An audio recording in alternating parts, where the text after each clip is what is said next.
गरिबी हटाव हे शब्द आता सर्वत्र ऐकू येतात. ही काही केवळ मतदारांसाठी उपयोगात आणलेली घोषणा नव्हे किंवा हा कोणाला दिलेला आदेशही नव्हे.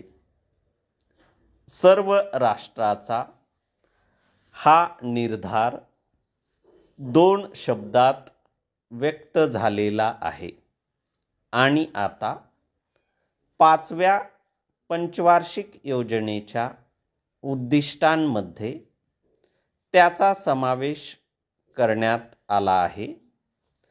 पण नियोजनामध्ये गरिबी हटवण्याच्या उद्देशाबरोबरच स्वावलंबनाचा उद्देशही तेवढ्याच तीव्रतेने मांडला आहे आणि म्हणून गरिबी हटवण्याचा कार्यक्रम हा स्वावलंबनाने पार पाडण्याचा राष्ट्राचा निर्धार आहे.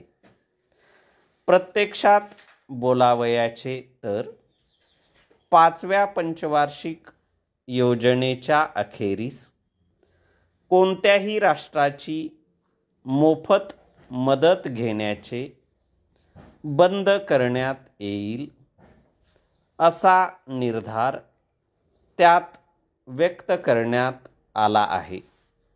व्यापार, अगर कर्ज यासंबंधी हा निर्णय लागू नाही, कारण ते काही केवळ परावलंबन होऊ शकत नाही. राष्ट्राने जसा हा निर्धार केला आहे तसेच प्रत्येक प्रांताने, जिल्ह्याने, गावाने आणि कुटुंबाने आपापल्या परीने शक्य तेवढ्या मर्यादेपर्यंत स्वावलंबन राखून गरिबी दूर करण्याचा प्रयत्न करणे आवश्यक आहे. म्हणजे अखेरीस गरिबाने देखील कोणाच्या दयेवर न जगता स्वावलंबनानेच आपली गरिबी घालवली पाहिजे असा अपरिहार्य निष्कर्ष निघतो.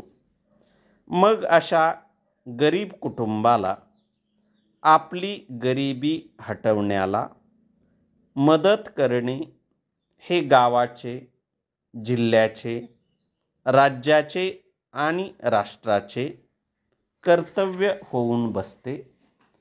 यासाठी गरीब कोण याचा शोध घेतला पाहिजे.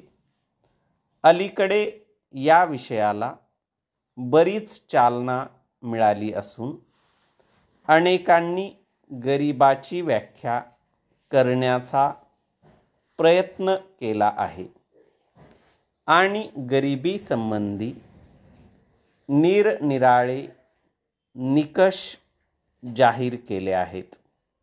पण सामान्य जीवनाला लागणाऱ्या वस्तू म्हणजे अन्न, वस्त्र आणि निवारा या सुद्धा किमान मर्यादेपर्यंत ज्याला उपलब्ध होऊ शकत नाहीत, तो गरीब हे कोणालाही समजण्यासारखे आहे. आता अशा गरिबांमध्ये दोन वर्ग मोडतात.